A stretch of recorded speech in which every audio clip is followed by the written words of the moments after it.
बहू और बुलेट। घर के बाहर फट फट फट की जोर से आवाज हुई। सीमा को लगा कि पटाखे फूट रहे हैं। वो डर के मारे घर से बाहर निकली। देखा तो सामने योगेश यानी कि पतिदेव एक बुलेट बाइक पर बैठे हैं। अरे डर गई क्या?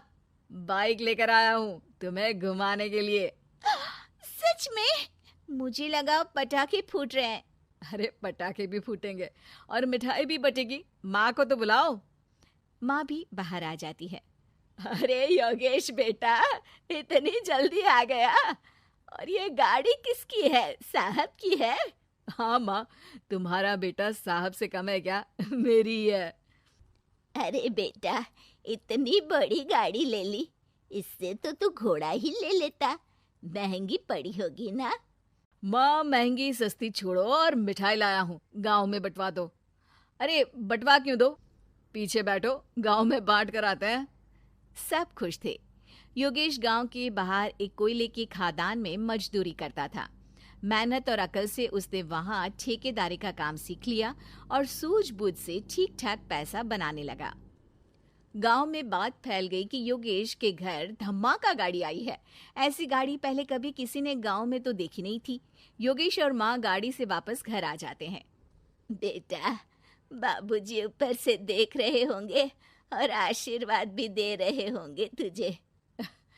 वो होते तो उनको भी घुमाता माँ। पूरे गांव में नाच नाच के मिठाई बांटने जाते। जैसे मैंने नाच नाच के बांटी थी जब वो अपने लिए एक साइकिल लेकर आए थे। बस बस, बाबूजी दो बात भी सुनाते कि फटफट वाली फटफटी ले आया। सीमा आगे कहती है, अपने लिए तो ये गाड़ी ले आए और मेरे लिए? अरे ये गाड़ी तुम्हारे लिए ही तो है। पक्का मेरे लिए है? अरे पक्का तुम्हारे लिए है।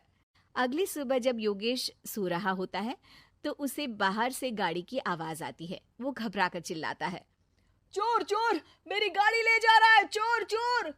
माँ भी जागती है और योगेश के साथ दरवाजे की तरफ भागती है। जैसे ही दोनों बाहर निकलते हैं तो देखते हैं कि सीमा गाड़ी चला रही है। अरे बहू, नाक कटवाओगी क्या? ये क्या कर रही हो? अरे गिर जाओगी, ये क्या कर रही हो तुम? सीमा गाड़ी को रोक कर कहती है, सारे गांव में घुमा लाई, कहीं नहीं गिरी। क्या? सारे गांव में घुमा लाई? अरे लोग क्या कहेंगे बहू? सोचा क्या एक बार? यही कहेंगे कि कितनी अच्छी गाड़ी है। अरे तुम्हारे बारे में। हाँ, कहेंगे ना कि देखो कितनी अच्छी गाड़ी पर बैठी है। बहू गाड़ी रखकर योगेश और सासू माँ के पास जाती है। तुमने कब गाड़ी चलाना सीखा? हमारे बाबूजी के पास पुरानी स्कूटर थी, सीख ली। फिर स्कूल में एक मास्टर जी भी ऐसी ही गाड़ी लेकर आते थे, उन्होंने सिखा दी। हाँ, स्कूल के मास्टर आजकल यही सब तो सिखा रहे हैं। पढ़ाई का कुछ सिखाते तो कुछ भला होता। अरे बहू, अब गाड़ी मत चलाना।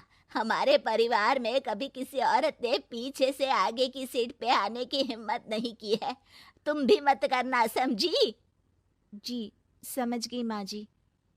सीमा सास की बात सुनकर चुपचाप रसोई में जाकर उदास होकर खाना पकाने लगती है। सास सुबह सुबह मंदिर से पूजा करके लौट रही होती है। तभी उसे दो औरतें रोक लेती हैं और कहती हैं, अरे बहू को थोड़े अच्छे लक्षण भी सिखा दो। गाड़ी चलाने निकली थी, गांव की मर्यादा का कोई ख्याल नहीं है। वही तो। अरे पैसे आने लगे हैं तो क्या मतलब कि किसी रीति रिवाज को नहीं मानोगे? अरे समाज में रहना है तो समाज के ढंग से ही रहना पड़ता है। अरे लाज भी नहीं आई बहू को? चूल्हे चौके से निकलकर सीधे गाड़ी लेकर चौराहे चबूतरे नाप लिए, फट फट फट करते हुए। अरे कुछ कह देना उसे।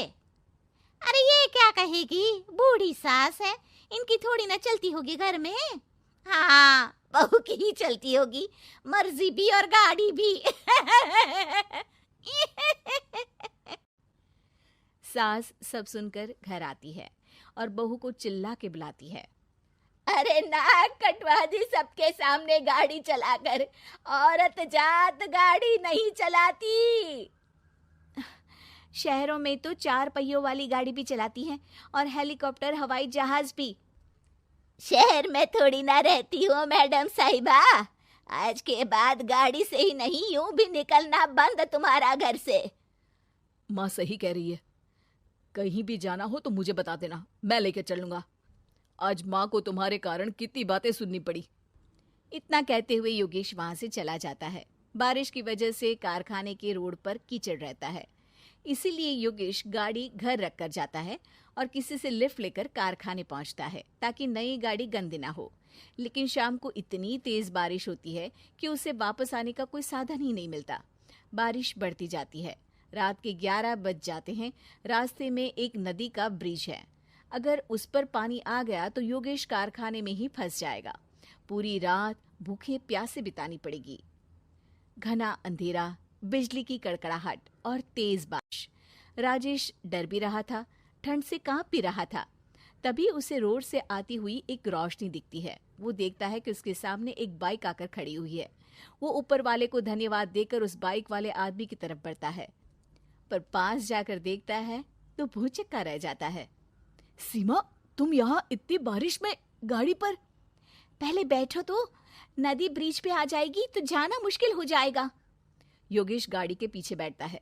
सीमा गाड़ी चला रही है। मैंने तो तुमको पहचाना ही नहीं। गाड़ी की आवाज तो पहचानी होगी ना। अरे पर मुझे नहीं पता था कि तुम आओगी। अच्छा किया कि तुम आ गई। माँ नहीं आने दे रही थी, पर हमेशा पति पत्नी की रक्षा थोड़ी ना करेगा, पत्नी को भी तो करनी चाहिए। योगेश को सुबह अपने किए पर पछतावा होता है। उसकी आंख में आंसू आ गए जो बारिश की बूंदों में बह गए थे।